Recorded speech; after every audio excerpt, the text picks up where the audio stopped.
Our work's very much about bringing wildlife and people together, but very much focused around their connection with wildlife, how they might be inspired by wildlife or feel that kind of wow moment that you feel when you learn something new about a species, but also helping people understand how a lot of the species that we work with are really under threat in the wild, and understanding that there are things they can do to help.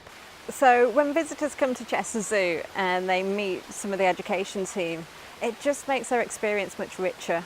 You go from just looking at a habitat with an animal standing there to actually knowing who that animal is, what that animal's background is, actually knowing how that animal fits into the wider ecosystem, what's happening to that species in the wild, and finding out what we can actually do to help protect that animal in the future. The work we do enables our students that come to our workshops to sort of build a connection with wildlife and with the world around them. The aim is that through coming to one of our discovery workshops, they actually know what actions they can take to act for wildlife, both at home but also around the world as well.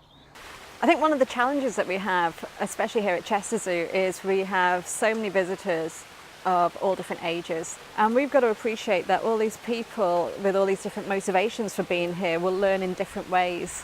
So we try and work with lots of different creative partners and practitioners. We want to try and use as many tools as we possibly can to engage people. So we want to support that learning in every way that we can, not just while people are here at the zoo, but before they come and after they come. I think the zoo education kind of changes and evolves all the time.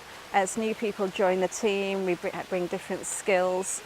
Part of it is fundamentally about, we want to teach people about animals, but we don't just want to teach them about animals, we actually want to inspire them. We want them to care passionately about animals and the environment. I think the other thing with zoo education is we're just having a bit more fun. There's so many things that each and every one of us can do to help wildlife. So by going out and speaking to people in their own environment, it empowers the people and makes a difference for wildlife.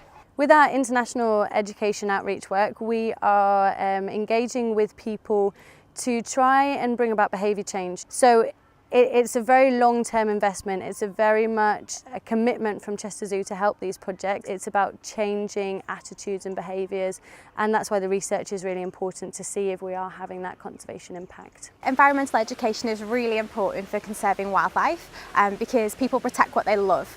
And if they love animals, they really want to protect them, they're going to do things to help them. People are a part of the problem when it comes to environmental issues, but they're a major part of the solution. So I think it's really important that people have informed decision making and that they can really feel enabled to act for wildlife.